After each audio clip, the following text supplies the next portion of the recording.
Hello everybody, how are you? We're here in Pittsburgh, Mount Lebanon area. We're heading back north. Came down for some stuff.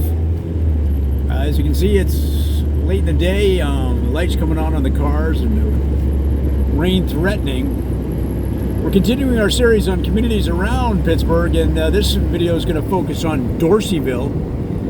And if you know the area, you know that it's on the northern part of the Pittsburgh region, north of the rivers. And Dorseyville, like a lot of the communities here, along an illustrious career and incorporated in 1779. It was settled in 1750, one of the earlier communities to be settled, and has had unlike a lot of the communities, has had the same name from the beginning. And Dorseyville was named after a family that first settled there, the Dorseys, who came over from England. They're English, and brought with them their trade. They were expert clockmakers in England, in London. Came over, they heard about the opportunities in the New World, and frankly, were tired of the food in England. So they came here for better food and better dental care, and brought with them their phenomenal clockmaking and watch skills. And of course, in those days, nobody really had a wristwatch. Wristwatches came later. So if you had a watch, it was more like a pocket watch. And then if you were a frontiersman, if you were out in the woods, like a woodsman or a frontiersman or a trapper or a hunter, you're out in the nature, chances are you didn't have either one. You typically would have a sundial, a portable sundial that you could set on the ground and get the time of day that way. You didn't necessarily need to know the exact time, but it was convenient when you needed to. But for the most part, if you're out in the backwoods, out in nature, out trapping and hunting, you were going by the rhythms of the forest, which don't always adhere to our modern time clock. But nonetheless, Pittsburgh was starting to be settled very rapidly. A lot of people moving to the area because of the job opportunities, the expanding manufacturing base, and Dorseyville offered a little bit more remote. Now, in those days, it was out in the boonies. It's still, relatively north of Pittsburgh, a decent clip, but not too far. And in those days, of course, everything was horseback. That was out in the boonies, and a good place to build your clockmaking business because it offered quiet, it offered safety, and it had access to the raw materials in Pittsburgh in order to build the clocks and the watches. All right, so that said, the Dorsey family then kept building what were regarded as the state-of-the-art clocks. You'd say, you walk into somebody's cabin or home and you'd see a Dorsey on the mantelpiece, and you'd say, oh, la-di-da, Dorsey.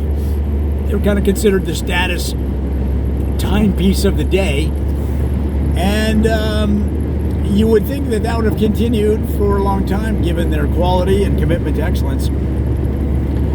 But a couple generations later, like many family dynasties, they say the first generation works their butt off. The second generation tries to prove themselves as worthy, that they just didn't. They weren't just born into it, so to speak. And then the third generation just parties it away. Well, that's exactly what happened in this situation. The third generation of the Dorsey watchmaking clan partied away the family fortune, and then they lit out for Colorado to go skiing and never came back. And they started the town of Dorsey, Colorado. And you say, oh, they started the clockmaking and watch building business out there? No. No, they got right. They did not at all. And in fact, they started a skiing entrepreneurial venture where they built clocks right into the tip of the ski. So you can literally look down at the tip of your ski and see what time it was, because they had clocks built it right into the tip.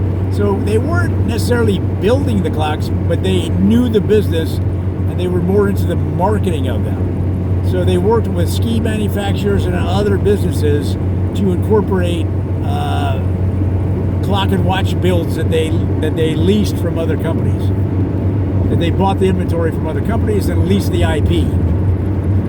So they also had watches that they built and small clocks right into the wrist, the top of the poles, the wrist grip, the grip at the top of the poles. You could look down as you were skiing. You could look down and see what time it is. So a very you almost might say an earlier version of the action watches and clocks you see today, because they were very expensive but also very durable to take the bumps and lumps of skiing in Colorado and other high altitude locations.